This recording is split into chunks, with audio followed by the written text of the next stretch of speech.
Hello පුංචම්මේ. ඔව් ඉන්නවා. හරි හරි පොඩ්ඩක් ඉන්න.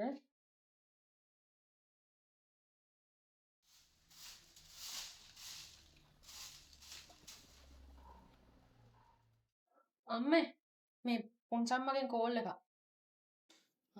කෝදියම් බල.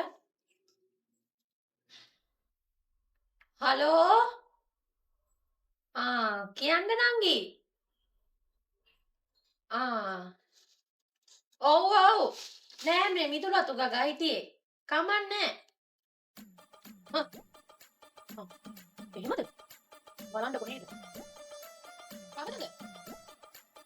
පෙරේතට කලින් දවසේ. දැන් කී දෙනෙක්ද ඔය ගිහිල්ලා තියෙන්නේ? මොකද වැඩනේ නේද අන්න. හොඳ වෙලාවට ඔබ කියන්නේ නැත්තේ. ඒක තමයි.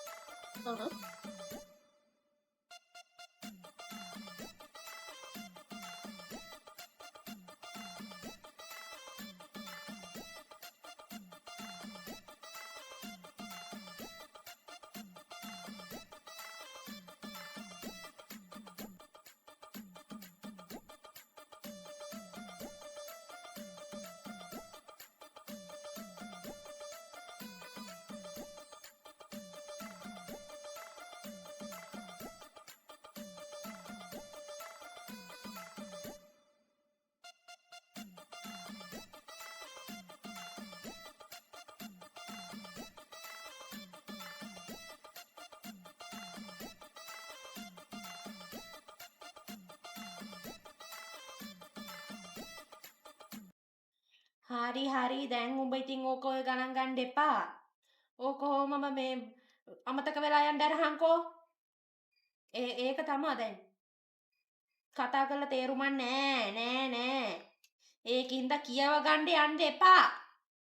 හරි දැන් මේ මටත් මේ ගෙදර තව වැඩ තියෙනවා. මම මේ වැඩ කරන ගමන් උඹත් එක්ක කතා කරේ. මේකිත් මේ මල දිස්තිය වගේ පස්සෙන් එනවා ෆෝන් එක හින්දා. හරි. තියෙනවා ඈ.